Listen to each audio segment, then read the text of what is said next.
আসসালামু আলাইকুম। ২০২৫ সালে বা ২০২৬ সালে যারা ইউরোপ যাবেন চিন্তা করতেছেন বা ভাবতেছেন, তো তাদের জন্য মূলত আজকের এই ভিডিওটি। তো না টেনে সম্পূর্ণ ভিডিওটি দেখবেন। ইনশাআল্লাহ অবশ্যই আপনার আজকে এই ভিডিও থেকে উপকার হবে ইনশাআল্লাহ। সো আজকে আমি আপনাদেরকে ৩ টি দেশ নিয়ে বলব। ইউরোপের ৩ টি দেশ নিয়ে বলব যে ৩ টি দেশে আপনি সহজে বা ২০২৫ সাল বা ২৬ সালে আপনি যেতে পারবেন। তো সেই ৩ টি দেশ নিয়ে আমি আজকে কথা বলব। তার আগে আপনার কাছে অনুরোধ থাকবে, আর যে চ্যানেলে নতুন হয়ে থাকেন তাহলে ওই চ্যানেলটি সাবস্ক্রাইব করে দিন। আজকে ভিডিওটি লাইক দিয়ে দিন। তো সবাইকে অসংখ্য ধন্যবাদ। অযথা কথা না বাড়িয়ে মূল কথায় চলে যাই। সো ১ম এ আমি যে দেশটির কথা বলব সেটা হচ্ছে সার্বিয়া। তো সার্বিয়াতে বিগত সময় অর্থাৎ আজকে হচ্ছে ২০২৫ সালে এপ্রিল মাসের ২৭ তারিখ। বিগত সময়ে সার্বিয়াতে প্রচুর ভিসা হয়েছে। তো বর্তমানেও হচ্ছে।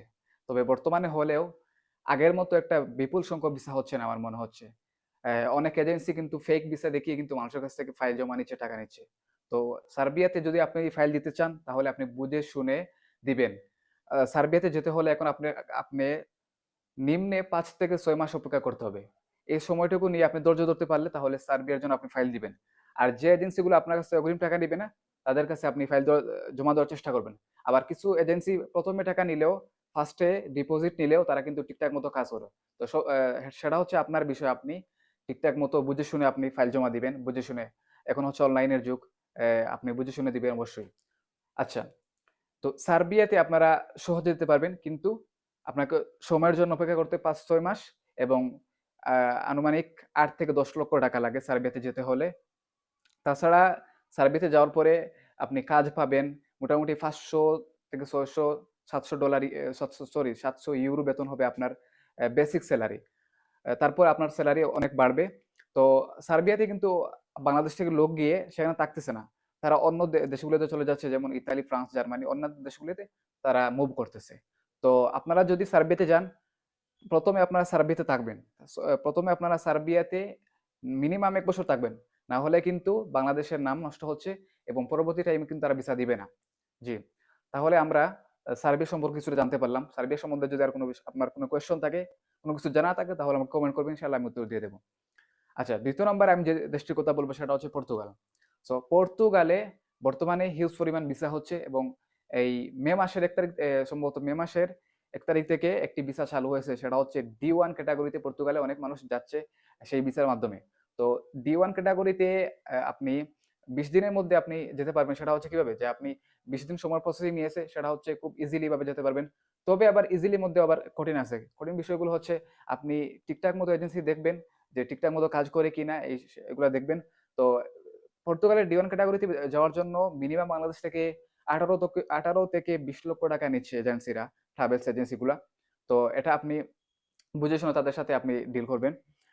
তাছাড়া ১ম এ টাকা না দেওয়ার জন্য চেষ্টা করবেন। পরে ভিসা হওয়ার পরে টাকা হলে এটা ভালো হয়, ভালো দিক এগুলো।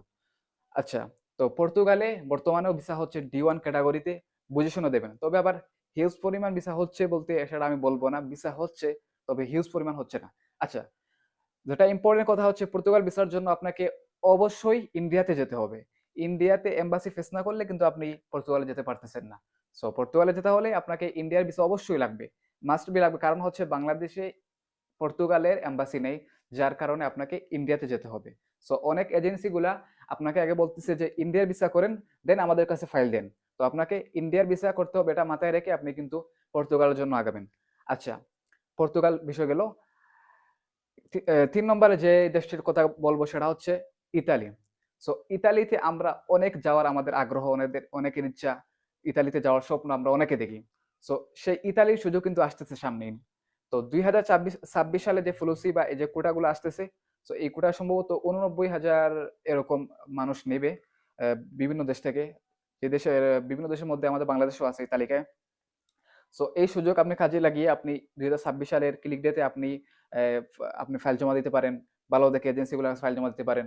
সো মানে বুঝে শুনে আপনি দিবেন।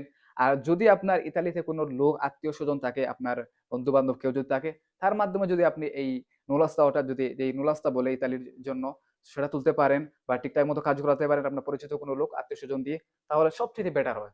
আপনি অরিজিনালি ভিসা পেতে আপনাকে সবচাইতে ভালো হয়।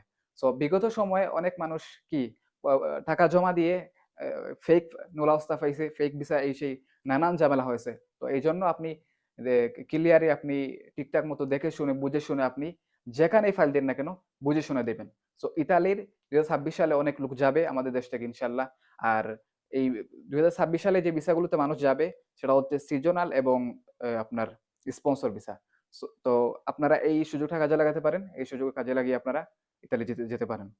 সো ইতালি কিংবা পর্তুগাল বা সার্বিয়া সম্পর্কে যদি আপনাদের কোনো কোয়েশ্চন থাকে তাহলে আমাকে কমেন্ট করতে পারেন। ইনশাআল্লাহ আমি আপনাকে উত্তর জানিয়ে দেব। তাছাড়া আপনারা যদি আমার সাথে কথা বলতে চান তাহলে আমার এই ফেসবুক পেজের লিঙ্কটা দেওয়া থাকবে ডিসক্রিপশনে। সেখান থেকে আপনারা ক্লিক করে ফেসবুক পেজে গিয়ে আমাকে আপনারা নক করতে পারেন। ইনশাআল্লাহ আপনার এই যে কোয়েশ্চনটা আছে, আপনার যে বিষয়টা জানতে চাচ্ছেন সেটা আমি আপনাকে ক্লিয়ার করে দেব ইনশাআল্লাহ, যতটুকু আমি জানি। সো আপনাদেরকে আমি মোটামুটি আশা করি বুঝাতে পারছি যে এই ৩ টা দেশ সম্পর্কে। এই ৩ টা দেশে বর্তমানে সহজে মোটামুটি যাওয়া যায়। মোটামুটি তুলনামূলক সহজে যাওয়া যাচ্ছে। বাকি অন্যান্য দেশগুলোতেও যাওয়া যাচ্ছে। তবে ঝামেলা আছে। তারপরেও মানুষ যাচ্ছে। সো সবচাইতে ভালো হয় আপনি যদি স্টুডেন্ট ভিসা যান। স্টুডেন্ট ভিসা গেলে সবচেয়ে ঝামেলা ভালো হয়। এটা কোন ঝামেলা আমার মনে হয় না তেমন একটা। পারমিট ভিসা, ওয়ার্ক পারমিটের জন্য আপনাকে অনেক ঝামেলা করতে হবে।